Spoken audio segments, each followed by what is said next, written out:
오늘 십계명 이제 8번째 시간 나눠주는 도둑이라는 제목으로 하나님 말씀 나누겠습니다.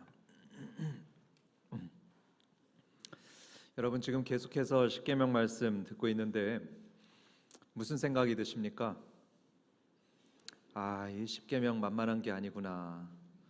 그죠? 나는 잘 못 지키고 있구나 이런 생각이 드실 것 같습니다. 저는 그런 생각이 듭니다. 계명 하나도 제대로 지키는 게 쉽지 않구나 생각합니다. 딱 하나의 계명만 제가 들어가 봐도 저는 온전히 그것을 지키지 못하고 있다는 것을 깨닫곤 합니다. 아마 여러분도 그럴 겁니다. 저나 여러분이나 주의를 제대로 잘 못 지키고요, 또 마음으로 살인하고요, 또 마음으로 간음하는 그런 죄인들입니다. 그렇기 때문에 우리는 하나님의 은혜가 아니고서는 도무지 구원을 받을 수가 없습니다. 우린 다 회개해야 되고 다 하나님 앞에 은혜를 구해야 됩니다. 도둑질하지 말라, 이 8계명도 마찬가지입니다. 이것도 알고 보면 참 지키기가 어려운 계명입니다. 제 생각에는 아마 제일 어려운 것 아닌가 이런 생각도 듭니다. 그런데 분명히 이런 분도 계실 겁니다. 저는요, 목사님, 평생 살면서 남의 거 10원 한 장 가진 적이 없습니다. 이런 분 아마 분명히 계실 겁니다. 저는요, 평생 동안 도둑질이라고는 생각해 본 적이 없습니다. 천만의 말씀입니다. 하나님 기준에서 보면요, 저는 장담합니다. 정말로 우리 모두가 다 도둑질한 경험이 있습니다. 저도 그렇습니다. 저도 이 8계명 속으로 조금만 들어가게 되면은 참 부끄럽다는 생각을 하게 됩니다. 도둑질한 경험으로 따지면 아마 저도 1000번은 넘을 겁니다. 진짜 과장이 아니고 우리 주님께서 보실 때 분명히 1000번도 넘게 도둑질했을 겁니다. 여러분도 마찬가지고요. 왜 그럴까요? 왜 저 김 목사는 이제 우리를 이렇게 도둑 취급하는 걸까? 그 이유를 말씀드리도록 하겠습니다. 먼저 도둑질의 정의를 보겠습니다. 한 윤리학자가 도둑질을 이렇게 정의했습니다. 남의 물건을 그 소유자의 동의 없이 나에게로 옮겨오는 것, 그게 도둑질이라 합니다. 남의 물건을 그 소유자의 동의 없이 나에게로 옮겨오는 것. 괜히 어렵게 말하는 것 같죠? 예를 들자면 이겁니다. 길에 10,000원이 떨어져 있습니다. 그런데 그거를 내가 그냥 가져오게 된다. 이게 도둑질이라는 겁니다. 그 10,000원 주인이 우리에게 가지라고 한 적이 있을까요, 없을까요? 없겠죠. 네. 10,000원 가져도 좋다고 그 사람이 말한 적이 없습니다. 근데 그 주인이 동의하지도 않았는데 10,000원을 내 호주머니로 가져온다? 그러면은 그게 도둑질이 된다는 얘기입니다. 죄가 됩니다. 이렇게 보면 우리는 도둑질한 경험이 아마 한 번씩은 다 있을 겁니다. 돈 한 번 안 주어 본 사람 이 가운데 계십니까? 다 한 번씩은 있으시죠. 저도 그런 경험이 있습니다. 어릴 때 아마 초등학교 3학년이었던 걸로 기억하는데요. 길을 가던데 5,000원짜리 지폐가 딱 보였습니다. 속으로 아싸 이런 생각이 들면서 그걸로 맛있는 거 사 먹었던 기억이 납니다. 엄밀히 말하면 그건 도둑질이었습니다. 이런 도둑질도 있습니다. 학교에 갔다가 또는 주민센터를 갔다가 펜을 가져오는 겁니다. 거기서 펜을 쓰고서 그걸 가져와 버린 거죠. 돋보기 쓰고서 가져오는 겁니다. 또 오늘같이 이제 교회에 주일날 교회에 갔다가 잠깐만 써야지 하면서 비치용 성경책을 가져오는 겁니다. 그런데 가져온 것에서 그치지 않고 그걸 집에까지 가져가 버리는 거죠. 제가 이전에 교회를 보니까요, 그런 일이 많더라고요. 비치된 성경책들이 한 반은 없어집니다. 물론 잠깐만 쓴다고 집에 가져갔을 겁니다. 그런데 그걸 돌려주지 않았다? 그러면 도둑질이 되는 것입니다. 더 심한 건 이거죠. 돈을 빌리고서 일부러 안 갚는 경우입니다. 고의적 채무 불이행이죠. 일부러 안 갚으니까 고의적 채무 불이행, 이것도 도둑질입니다. 당연한 거죠. 상대방은 빌려준 거일 텐데 그거를 안 갚으면 도둑질이 되는 것이죠. 이 점에 있어서 우리 성도들께 부탁 하나 드리고 싶습니다. 여러분, 목장에서 또 교회에서 금전 거래는 절대로 하지 마시기 바랍니다. 잠언에 말씀하기를 가족과 친구끼리도 보증을 서지 말라고 했습니다. 가족과 친구끼리도 보증 서지 말라고 했으니까, 그러니까 교회에서도 보증 서지 말고요. 또 절대로 금전 거래 하지 마시기 바랍니다. 그렇게 했다가는 관계가 깨집니다. 또 신앙도 망가지는 경우가 있습니다.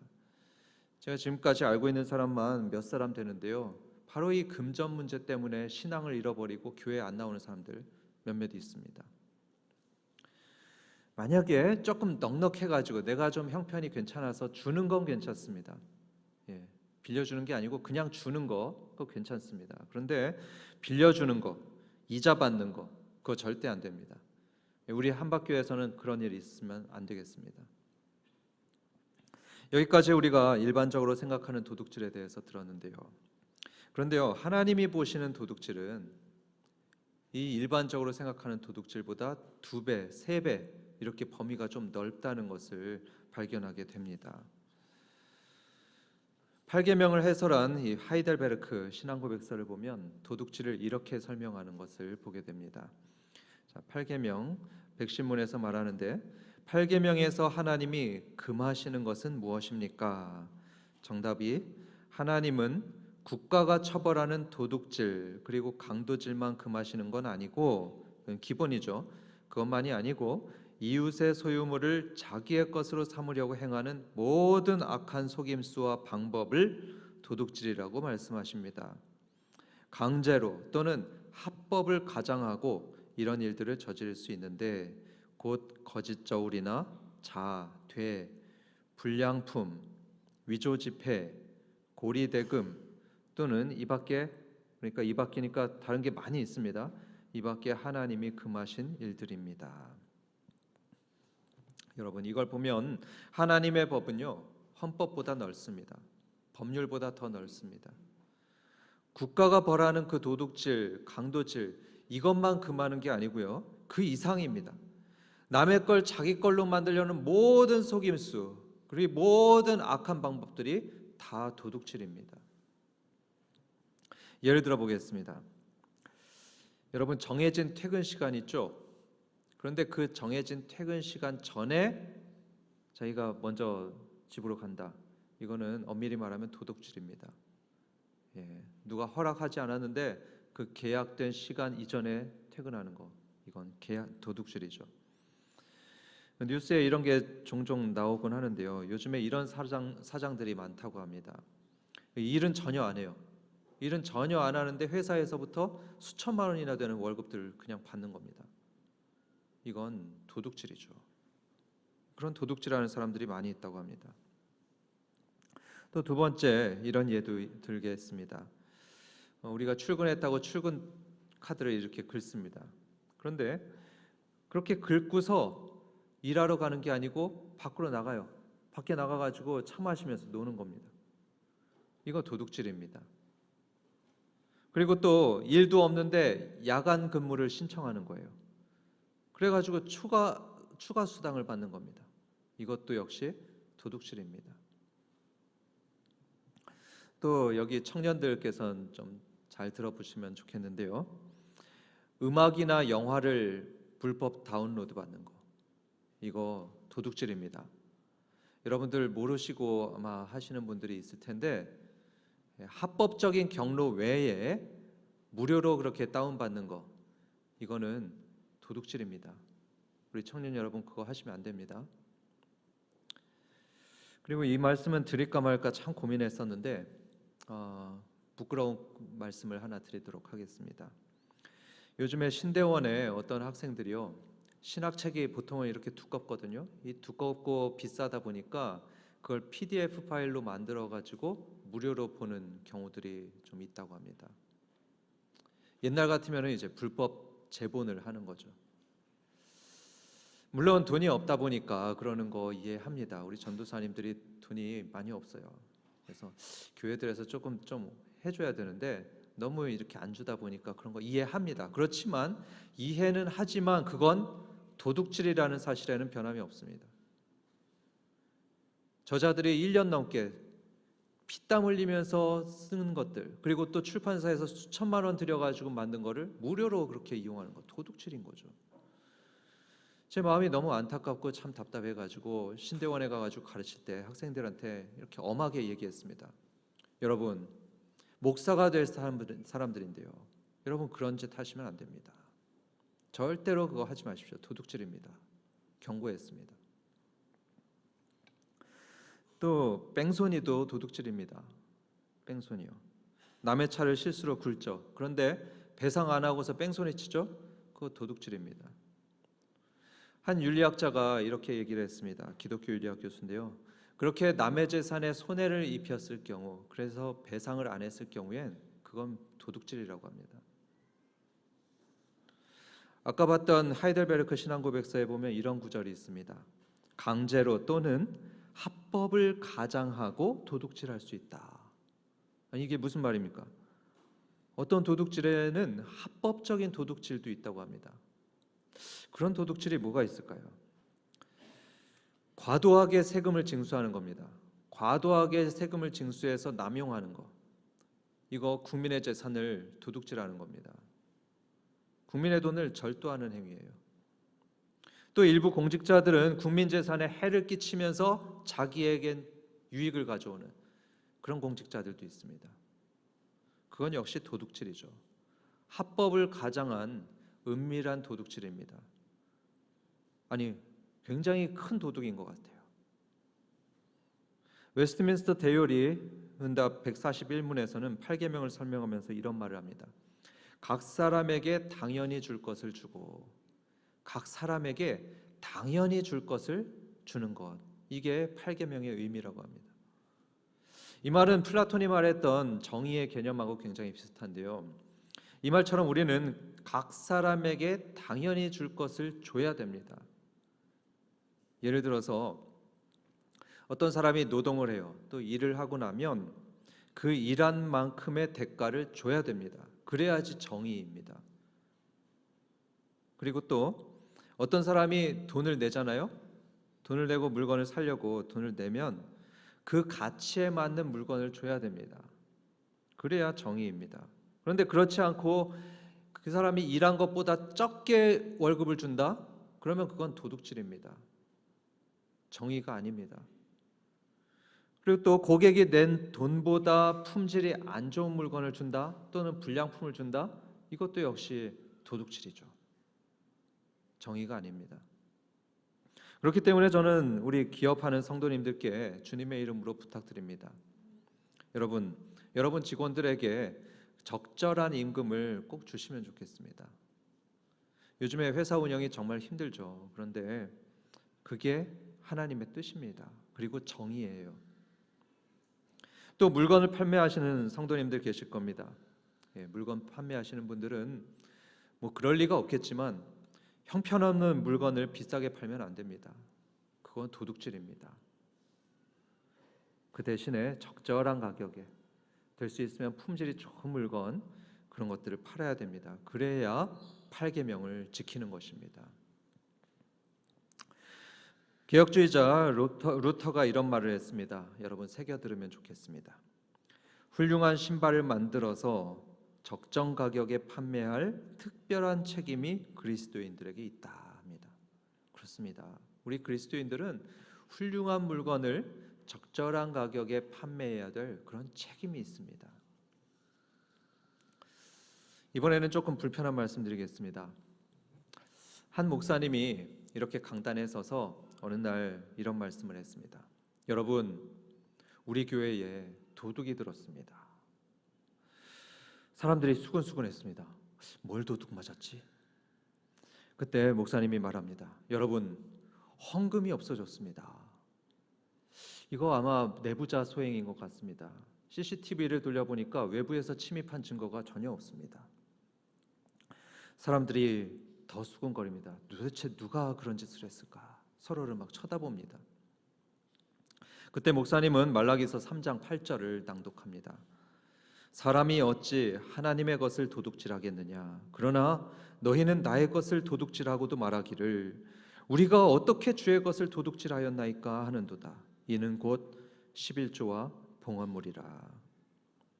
여기서 말씀하기를 11조를 하지 않은 게 하나님께 도둑질하는 거라 합니다. 여러분, 부모님께 첫 월급 드리셨습니까? 아마 많은 분들이 첫 월급을 부모님께 드리셨을 걸로 믿습니다. 드리면서 부모님한테 이렇게 말했을 겁니다. 부모님, 아버님, 어머님, 저를 이렇게 잘 키워주셔서 이렇게 월급을 탔습니다. 감사합니다 하면서 부모님께 드렸을 겁니다. 마찬가지입니다. 11조는 하나님께서 이 월급을 주셨습니다. 이런 믿음의 고백입니다. 믿음의 눈으로 보면요, 하나님께서 우리들에게 그 직장을 주셨습니다. 또 하나님께서 우리에게 일할 수 있는 건강 주셨고 또 지혜를 주셨고요. 그래서 하나님께서 이렇게 또 월급도 주시는 겁니다. 내 힘으로 내가 한 것이, 내가 잘나가지고 얻은 게 아닙니다. 그러니까 하나님께 드리는 거죠. 감사한 마음으로 하나님의 주신 것 그 10분의 9는 내가 가지고 내가 쓸 수 있는, 그것도 감사한 겁니다. 그런데 그 10분의 1은 하나님께 드리는 거죠. 감사한 마음으로. 그런데 드리지 않으면 말라기서는 말합니다. 그건 도둑질한 거다. 하나님의 것을 도둑질한 거다 하십니다. 참 어려운 말씀입니다. 이게 목사로서 너무 드리기 주저되고 또 그런 어려운 말씀인데요. 그런데 이 8계명을 전하면서 이 11조 얘기는 빼놓을 수가 없습니다. 일부러 이걸 제가 목사가 돼서 빼놓을 수는 없는 거죠. 그래서 어쩔 수 없이 말씀드렸는데 여러분, 믿음이 있는 분들은 11조 하시면 됩니다. 믿음이 있는 분들은 11조 하시고요. 그런데 아직도 나한테 그런 믿음은 없다, 나한테 그런 큰 믿음은 없다, 그런 분들은요, 믿음을 구하십시오. 그리고 믿음이 있을 때 그때 드리시면 됩니다. 여기까지 도둑질에 대한 가르침들을 봤는데요. 결국에는 이런 가르침, 이런 결론에 이르게 됩니다. 저나 여러분들이나 다 도둑입니다. 하나님의 것도 슬쩍하고 또 남의 것도 슬쩍하고 남에게 손해도 끼치고 그런 도둑들이 저와 여러분인 것 같습니다. 이제 8계명의 긍정적인 의미를 보겠는데요. 이 8계명의 긍정적인 의미는 뭐냐? 나누라는 것입니다. 남을 도와주고 구제하라. 그리고 또 베풀어라. 이게 8계명이 가진 긍정적인 의미입니다.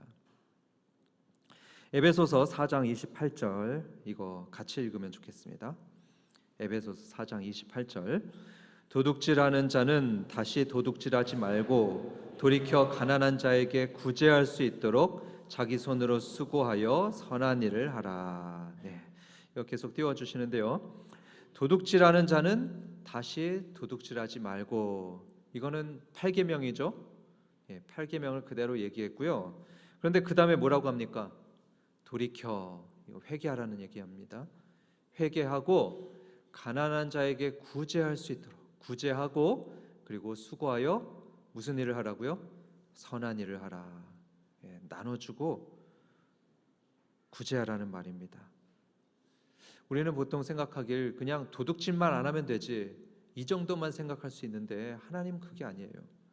구제하고 나누고 선한 일을 해라. 그래야지 8계명을 온전히 지킨다 말씀합니다.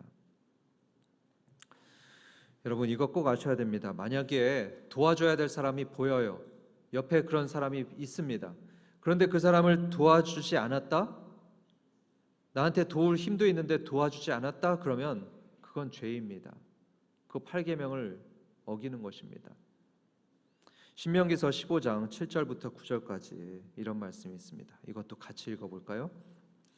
내 하나님 여호와께서 내게 주신 땅 어느 성읍에서든지 가난한 형제가 너와 함께 거주하거든 그 가난한 형제에게 내 마음을 완악하게 하지 말며 내 손을 움켜쥐지 말고 반드시 내 손을 그에게 펴서 그에게 필요한 대로 쓸 것을 넉넉히 구워주라.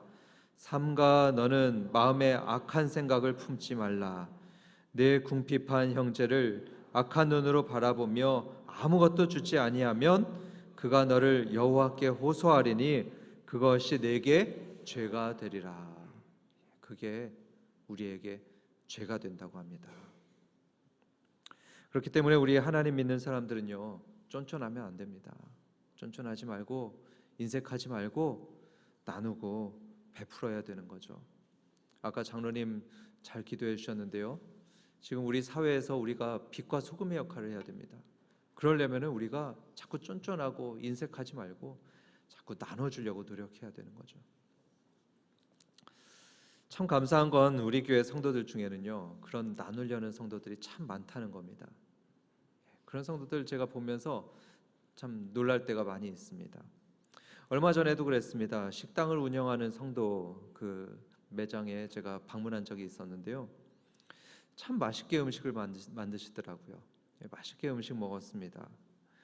그리고 또 합당한 가격에 손님들을 대접하시는 그런 주인이셨습니다. 그런데 여기까지는 그럴 수 있죠. 많은 사람들이 그렇게 잘 운영을 합니다. 그런데 그 다음에 제가 진짜 놀랐던 게 있었는데요. 그게 뭐냐면 그 가게가 아직 그 사람들한테 알려져 있어서 사람들이 많이 오지 않았습니다. 장사가 잘 안 되는 것처럼 보였습니다. 그런데 이 성도님은 그럼에도 불구하고 주변에 가난한 사람들 또 어려운 사람들을 그냥 무료로 밥을 대접해 주시는 겁니다. 그냥 그분들에게 따뜻한 밥을 지어서 주시는 거예요. 그걸 듣고 저는 마음속으로 이런 기도가 저절로 들었습니다. 하나님 아버지, 이 성도님은 정말 잘 됐으면 좋겠습니다. 정말 이번 식당 잘 될 수 있도록 하나님 축복하여 주시옵소서. 이런 기도가 저절로 되었습니다. 성도 여러분, 하나님은 선행하는 자를 기뻐하시고 사랑하시는 분인 줄 믿습니다. 네, 정말 그렇습니다. 하나님은 이런 분들을 그래서 분명히 사랑하시고 기뻐하시고요, 또 반드시 갚아주시는 분이십니다. 우리 한박교회에 이런 분들 정말 안 보이게 많이 있는데요, 하나님께서 이분들도 반드시 사랑하시고 기뻐하시고 그리고 분명히 갚아주실 것을 믿습니다. 저는 하나님께서 반드시 갚아주실 걸 확신하는데요. 왜 그러냐? 성경에 보면 이런 구절들이 많이 있습니다. 주라 그리하면, 주라 그리하면. 이게 성경에 보면 5개 구절이 있습니다. 주라 그리하면, 주라 그리하면, 주라 그리하면. 주라 그리하면 뭐가 있을까요? 무슨 일이 벌어질까요? 예를 들어서 지금은 수해가 벌어져서 어떤 사람이 10만 원을 이제 송금했다고 하죠. 그러면 무슨 일이 생길까요? 반드시 복이 있을 거라고 주님께서 약속하십니다. 반드시 복이 있을 거다. 마태복음 19장 21절입니다. 가난한 자들에게 주라 그리하면 하늘에서 보화가 내게 있으리라. 마가복음 10장 21절. 가난한 자들에게 주라 그리하면 하늘에서 보화가 내게 있으리라. 누가복음 6장 35절. 주라 그리하면 너희에게 줄 것이니 곧 후히 되어 누르고 흔들어 넘치도록 하여 너희에게 안겨주리라. 이렇게 5번을 하나님께서 약속하셨습니다. 그렇기 때문에 지금 뭐든지 이웃하고 나누려는 분 계시죠? 그렇게 늘 베풀려고 목장 식구하고 늘 나누려는 분들 여기 계십니다. 여러분을 향한 하나님의 약속의 말씀입니다. 여러분을 위해서 하늘에 보화가 있을 겁니다.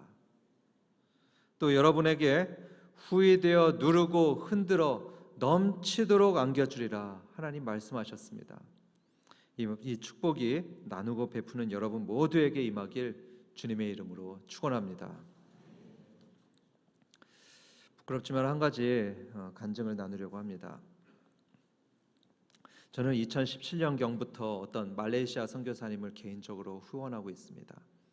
개인적으로 소에게 후원을 하고 있는데요. 저랑은 별로 관계없는 분이었습니다. 처음엔 알지도 못했고요. 그냥 멀리 계신 만나지도 못할 말레이시아 선교사님이었죠. 그런데 어떻게 해서 알게 됐는데 이 선교사님을 가만히 지켜보고 또 들어보니까 굉장히 성실하신 분이에요. 신실하시고요. 그 말레이시아 오지에서 굉장히 고생하시면서도 열매를 많이 거두시는 분이었습니다. 그래서 그걸 알게 되니까 이제 그 당시에 제가 부목사였는데요. 좀 빠듯하긴 했었지만 후원하기로 결심했습니다. 매달 조금씩 후원하기 시작했죠. 그러면서 서로 안부도 묻고 또 기도도 하게 되었습니다. 여러분, 처음에 누가 저를 이 한박교회에 추천했는지 모르시죠? 바로 이분이 하셨습니다. 이 선교사님이 저를 추천해 주셨어요. 이분이요, 저기 둘의 교회에 간 최충원 목사님하고 절친이랍니다. 절친이라서 이 최 목사님께서 누구 좋은 목사님 없습니까? 이 선교사님께 물어봤더니 선교사님이 저를 말했다는 겁니다. 오해하시는 분들 계시는데요, 사실 저랑 최 목사님은 일면식도 없던 사람이었습니다. 전혀 모르고 있었어요. 그런데 이 선교사님이 저를 추천하니까 이 최 목사님께서 그걸 믿고서 저를 한박교회 담임 목사로 추천했던 거죠. 여러분, 재밌지 않습니까? 별로 재미없는가 봐요. 저는 되게 재밌는데. 인간적으로는 저에게 별로 도움이 안 될 그런 선교사님이었습니다. 그런데 조금 후원했습니다. 조금 후원했는데 그분의 추천으로 제가 이렇게 귀한 한박교회에 오게 될 줄은 저는 상상도 못했습니다. 울산교회에서는 이런 일이 있었습니다. 어떤 집사님이었는데요, 직장에 다니는 동안 한 장애인 학교를 후원하게 되었다고 합니다. 매달 조금씩 그렇게 해서 수년 동안 직장 다니는 동안에 후원했다고 합니다. 그런데 어느 날 갑자기 집사님이 이제 퇴직을 하게 되었는데 마침 이 학교에서 교직원을 모집하게 되었다고 합니다. 혹시나 해서 집사님이 지원했습니다. 지원했는데 학교에서는 어떤 사람들을 먼저 뽑았냐? 후원자들을 우선 채용 대상으로 했다고 합니다. 그래서 이 집사님은 바로 취직됐다는 겁니다. 취직해가지고 제2의 인생을 지금 살고 계십니다. 하나님은 이렇게요, 나누고 베푼 사람들 꼭 기억하시고 갚아주시는 하나님이십니다.